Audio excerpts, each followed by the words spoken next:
শুভ সকাল। তো দেখতেই পাচ্ছ জুই সোনার প্রচণ্ড জ্বর, রাত থেকে সারাটা রাত ঘুমাইতে পারিনি। মাথায় এই যে জল দিয়েছিলাম রাতে, জল পট্টি করে দিয়ে তারপরে আবার তবুও কমছিল না। মাথাটা এত গরম হয়েছিল, পুরো শরীর এত হিট হয়েছিল, আবার জল দিতে হয়েছে রাতের বেলা, তারপরেও কমছিল না। এখনও কমেনি, এখনও জ্বর আছে। ঔষধ খাইয়ে দিয়েছি, তারপরেও এই যে জ্বর।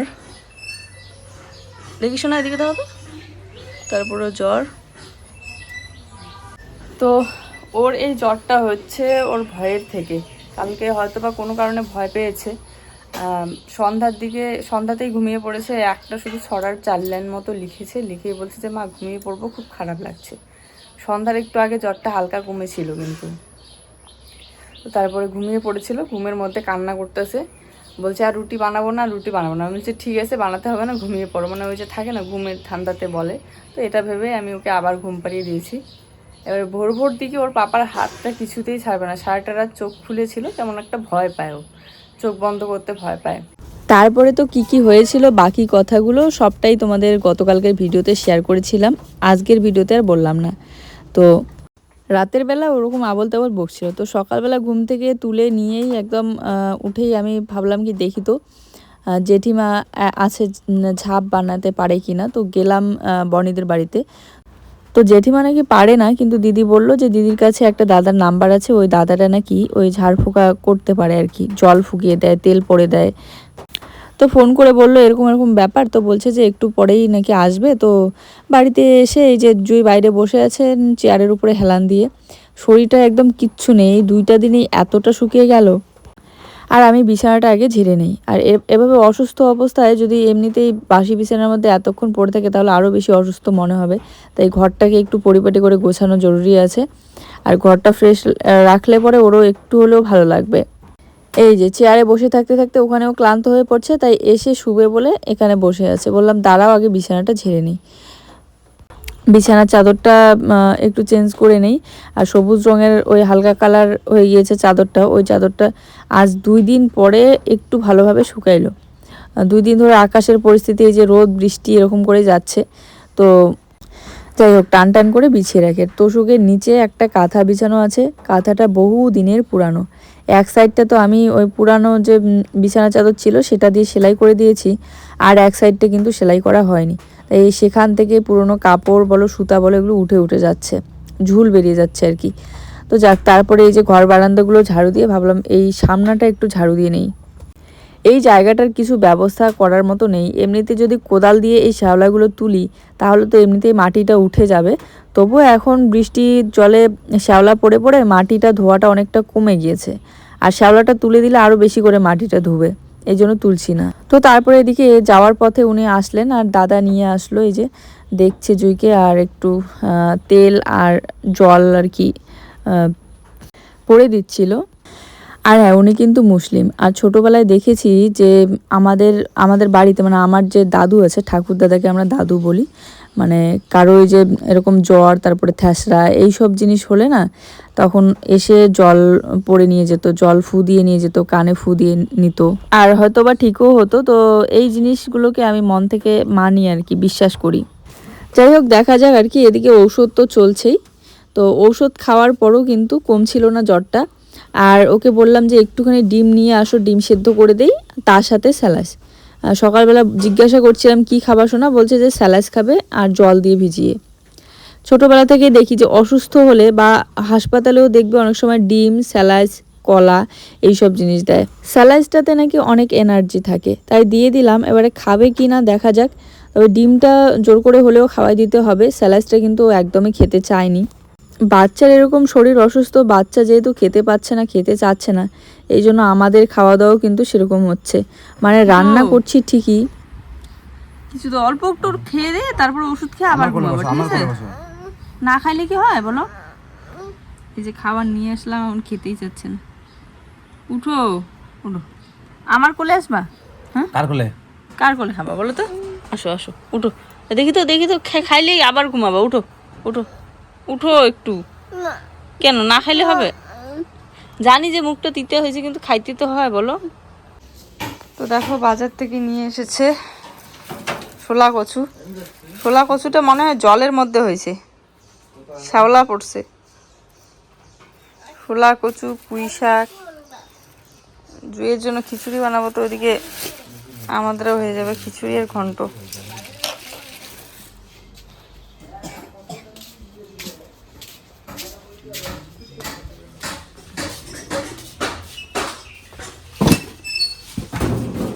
ওই যে রান্না তো করতেছি ভাত সবজি, কিন্তু খাওয়া ঠিকঠাক মতো হচ্ছে না, তাই নষ্ট হচ্ছে ভাতগুলো। তো ভাত অনেক আছে জানো। তো জুই খেতে চাচ্ছিল আনারস, ওর তো জ্বর আছে। এই যে সকালবেলা যে ওষুধটা খাওয়ানো হয়েছিল ভোরবেলার দিকে, সেটা দিয়ে কমেনি। পরে আমি আশা দিদিমণিকে ফোন করলাম, করে একটু পাওয়ারই ওষুধ খাওয়াই দিলাম একটুখানি, 4 ভাগের 1 ভাগ করে। খাওয়ানোর পর জ্বরটা এখন একটু কমেছে, এখন ঘুমাইছে, সারাটা রাত ঘুমায়নি। তো বলছে ফল খাবে। দেখো আপেলের কি অবস্থা, ভালো আপেল নাকি পাওয়া যায়নি। এই যে এগুলো নিয়ে এসছে, একটা ভালো, একটা বেশি, একটা ভালো না। আপেল, তারপরে এই যে এত বড় আনারস, সেদিনের গাড়িটা আসছে না দোকান থেকে। আনারসটা খুব সুন্দর সেন্ট উঠেছে, আজকে ওইটা লাগাই দিও তো পিছনের দিকে মাথাটা। চলো, এগুলো ভালো না মাথাটা, হ্যাঁ মনে হয় কতদিনই কাটছে। আর ছোলা কচু নিয়ে এসেছে, বলেছিল খিচুড়ি খাবো, কিন্তু এখন তো রোদ উঠে গেল, সকালবেলা একটু আবহাওয়া ঠান্ডা ছিল, দেখা যাক খিচুড়িও বানাইতে পারি। আর খিচুড়ি বানালে ঘন্ট বানাবো, খিচুড়ি বানাতে হবে কারণ বাচ্চারা তো খাওয়াটা দেখতে। হ্যাঁ, আর এই কচুটা জলে ভেজা ছিল, হয়তো বাজারে অনেকদিন বিক্রি হয় না, হয়নি, দোকান থেকে নেওয়া, যেগুলো খোলা দোকানে বসে ওগুলোতে একদম টাটকা তাজা, খোলা দোকান থেকে নেওয়া হয়েছে। তো ওই যে বললো যে খোলা দোকান থেকে নাকি নিয়ে এসেছে, কিন্তু যেহেতু এখন বৃষ্টির দিন, প্রত্যেক দিন বৃষ্টি হয়, ক্ষেতের মধ্যেগুলো না জল জমে থাকে, এই জন্য কচুটার এরকম শ্যাওলা পড়েছে। সবজি কাটাকাটি রেডি করা, এগুলো রেডি করা থাকলে না তাড়াতাড়ি রান্নাটা হয়। তো বসে পড়লাম আমি সবজিটা কাটাকাটি করে, তারপরে যাব স্নান করতে। তো দেখো সেদিনের কচুটা কিন্তু বেশ ভালো ছিল, মাছ দিয়ে ঝোল করেছিলাম, তারপরেও ভালো লেগেছে। তবে আজকের কচুটা কিন্তু এতটা ভালো ছিল না, সেদ্ধ করতে অনেকটা সময় লেগেছে। কীর্তনের অনুষ্ঠানগুলোতে দেখি এরকম করে এই যে শোলা কচু দিয়ে, বা পূজার খিচুড়ির সাথে যে ঘন্ট দেয়, শোলা কচু, পুঁই শাক সব কিছু দিয়ে করে। মিষ্টি কুমড়াটা দিলে তো আরও কোনো কথাই নেই, দারুণ লাগে। তো ওইভাবে করতে চাইলাম, এই জন্য কিন্তু মিষ্টি কুমড়াও নিয়ে আসতে বলেছিলাম। মিষ্টি কুমড়া পাইনি, তাই নিয়েও আসিনি। আর আলু নাকি এখনকার আলু দোকানে এতটাই মানে বাজে অবস্থা, এই জন্য নিয়ে আসিনি। আলু মিষ্টি কুমড়া ছাড়া যে এই পুঁই শাক আর শোলা কচুর ঘন্ট কেমন হবে দেখা যাক, তবে একটা দুইটা হয়তো আলু আছে।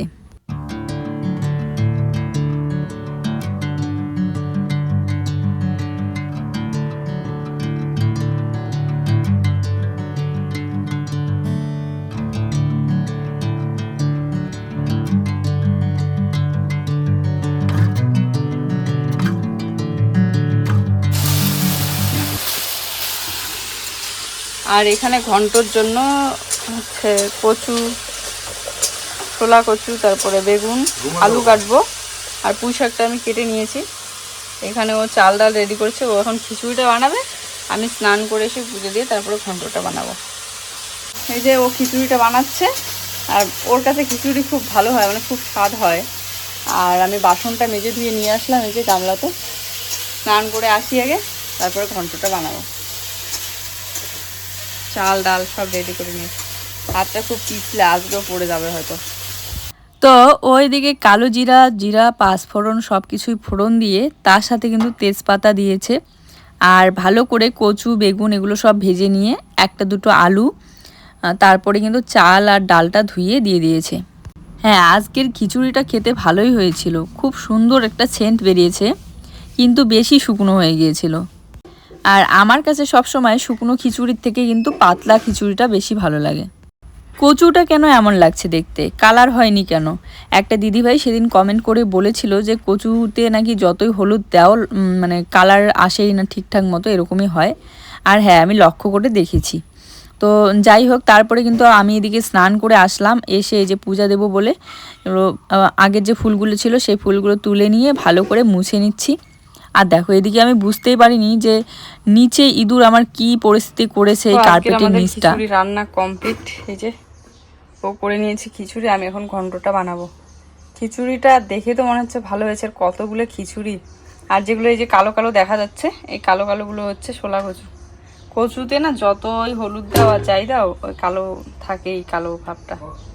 খিচুড়িতে যে কচুটা দিয়েছিলাম সেটা কিন্তু ভালো করেই সেদ্ধ হয়েছে আর গলেও গিয়েছে, কিন্তু পুঁই শাকের মধ্যে যেটা দিয়েছি সেটা অনেকক্ষণ সময় ধরে সেদ্ধ করার পরও সেইভাবে সেদ্ধ হয়নি। কিন্তু কি আর করা যায়, ঘন্টটা কিন্তু এমনিতে খেতে ভালোই লেগেছে, আর খিচুড়ির সাথে ঘন্ট তো সবসময় ভালো লাগে।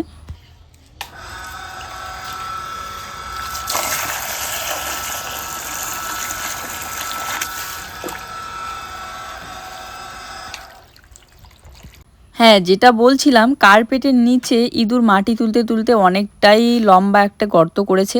পূজা দেওয়ার সময় বসলে আমি বুঝতে তো পারি, কিন্তু কোনোদিন তুলে দেখি না, ভয়েই। আমি ভাবি যে তুললে যদি কোনো সাপ ঠাপ বেরোয়, একটু ভয়ই লাগে। তো আজকে জানো না, তুলতে গিয়ে দেখি কি একটা অবস্থা, সেটা তোমরা পরের ভিডিওতে দেখতে পারবে। সর্বনাশ হয়ে গিয়েছে।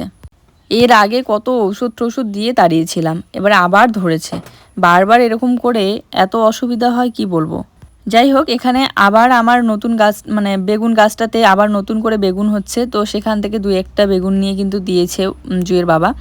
তো বেগুনটার কথা যেই আসে আমাদের বাড়িতে সেই বলে যে এত ভালো লাগে, আর অনেকেই বীজ নিয়ে যায়। তো এক দিদিভাই কমেন্ট করে বলেছে যে আমাকে তুমি কয়েকটা বীজ দিতে পারবে সন্ধ্যা? হ্যাঁ, দিতে পারবো, কেন দেবো না, অবশ্যই দেবো। তুমি তোমার অ্যাড্রেসটা আমাকে ইনস্টাগ্রামে দিয়ে দিও, আমি পাঠিয়ে দেবো। চেষ্টা করব পাঠানোর যদি সম্ভব হয়। তবে আর কোনো কিছু এইভাবে কুরিয়ার করে পাঠাতে হলে আমাকে বাড়ি থেকে অনেকটা দূরে যেতে হয়, জানো, নিশিগঞ্জ বলে একটা জায়গা আছে, সেই জায়গাটায় যেতে হয়। আমাদের বাড়ি থেকে মোটামুটি 0.5 ঘন্টা কি 1 ঘন্টার মতো রাস্তা, ওখানে গিয়ে তারপরে কুরিয়ার করে পাঠাতে হয়।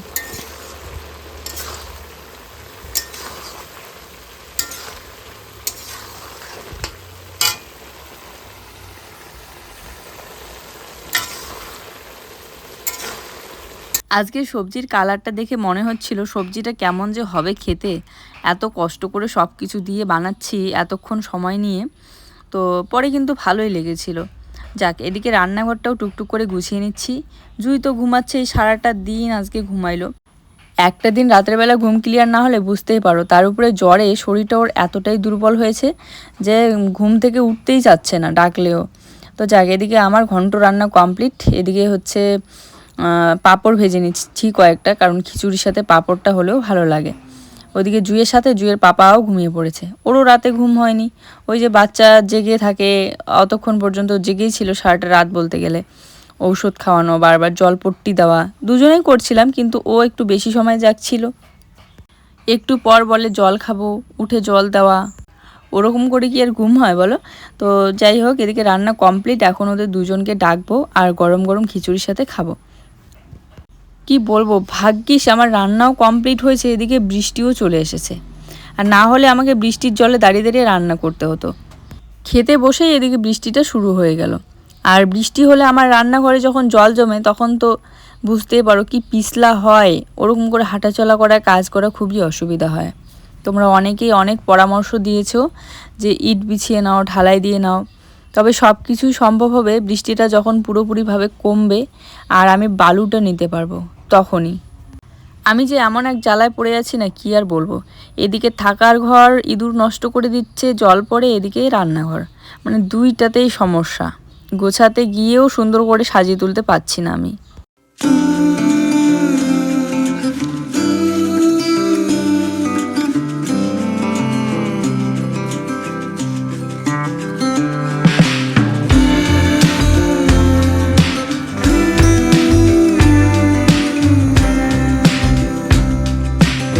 বৃষ্টি আসবে অমনি জামা কাপড়গুলো সব তুলে নিয়ে এসে এভাবে টারের মধ্যেই মেলে দিলাম।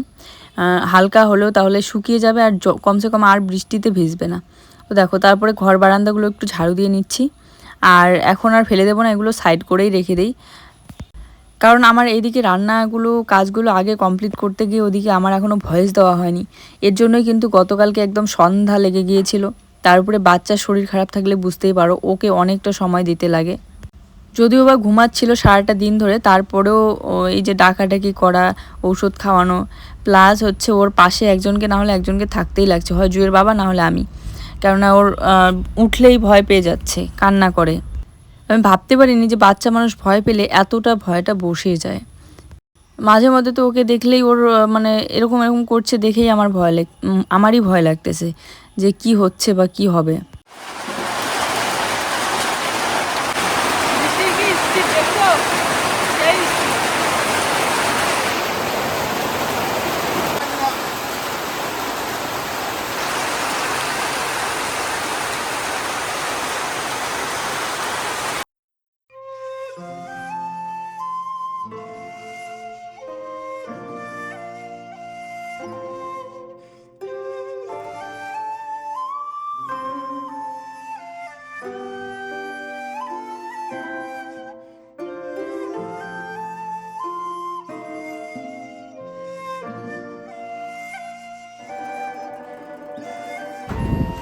এই যে সবে উঠে ওকে খিচুড়ি খাইয়ে দিলাম, এখন ও আনারস খাইয়ে দিচ্ছে। খিচুড়ি খাইনি বেশি, শুধু 2-3 চামচ খেয়েছে, তাছাড়া খেতেই যাচ্ছে না। আরটা দিন শুয়ে থাকলে না মাথা ব্যথা হবে, বুঝছো? হ্যাঁ, আনারস একটু আগে না খাইলা? ঘরটা যে মুছলাম ভিজা শুকা, জল জমছে না, বৃষ্টি হইলো যে। দেখো আমাদের ঘরের মধ্যে আজকে অনেক জল জমেছে, তো সেই জলটা ঝাড়ু দিয়ে মেরে দেওয়ার পর আমি কি করলাম, একটুখানি মুছে দিলাম শুকনো ন্যাকড়া দিয়ে, তাহলে জলটা টেনে নিই। প্রচুর জল দিয়ে একদম ভরে গিয়েছে। তো এই হচ্ছে রান্নাঘরের পরিস্থিতি। চলো, লেগে গেল সন্ধ্যা, ওর তো শরীরটা ভালো না, তো একটুখানি সন্ধ্যা দিয়ে নিই, তারপরে দেখি ওকে কী খাওয়ানো যায় সন্ধ্যাবেলাটা।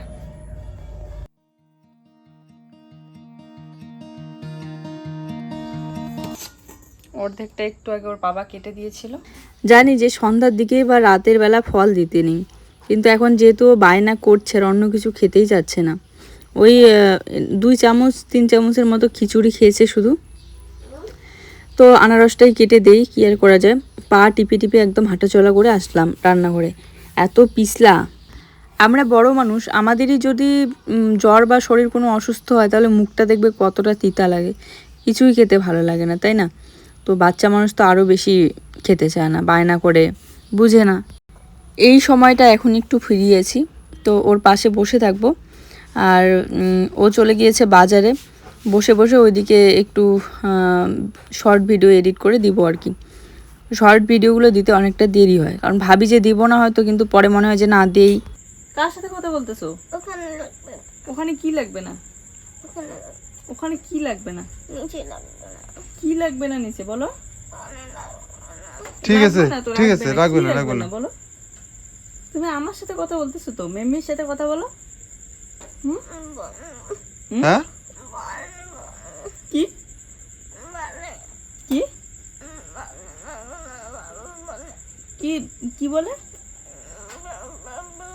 জোরে জোরে বলো। বাবা বলে। কি বলে? এইটা বলে খেলতে না। এইটা বাবা এখানে রাখতে না বলে? ওখানে বাবার সঙ্গে খেলতে বলে ভয় লাগে। ও ভয় লাগে এখানে বাবার সাথে খেলতে বলে? কে খেলতে বলে? জমি খেলতে বলে।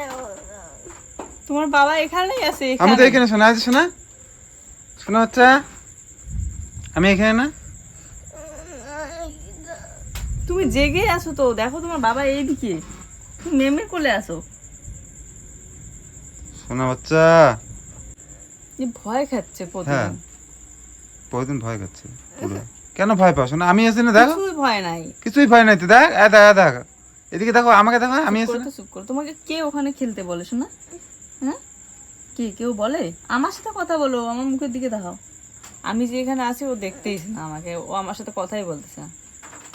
না দেখো কাউকে, ও যে কার সাথে কথা বলতেছে ওই জানো। কার সাথে কথা বলতেছো শোনো? হুম, অনেকক্ষণ থেকেই উঠে দেখে দেখে এরকম বলতেই আছে একা একা। তুমি ওইদিকে গেছো না, আমি এসে কথা বলছি, আমার দিকে দেখে না কি কি করতে আছে। হ্যাঁ, ও জেগেই আছে, আমাদের দিকে দেখে না, একা একা দেখে কি কি বা বলে, কি কি বা করে। কি করো শোনা? ভয় পায়, আমি আছি না। তো তারপরে রাতে কিন্তু আমরা লোহা পুড়িয়ে জল খাইয়ে দিয়েছিলাম, আরও ঔষধ নিয়ে এসেছিল, তারপরেই কিন্তু গিয়ে জ্বরটা কমেছিল ওর। এখন বর্তমানে জ্বরটা ওর নেই, এখন সুস্থ আছে অনেকটা, কিন্তু তবু ওই যে শরীরের একটা দুর্বলতা থাকে না। চলো আজকের ভিডিওটা এই পর্যন্তই, টাটা, শুভরাত্রি।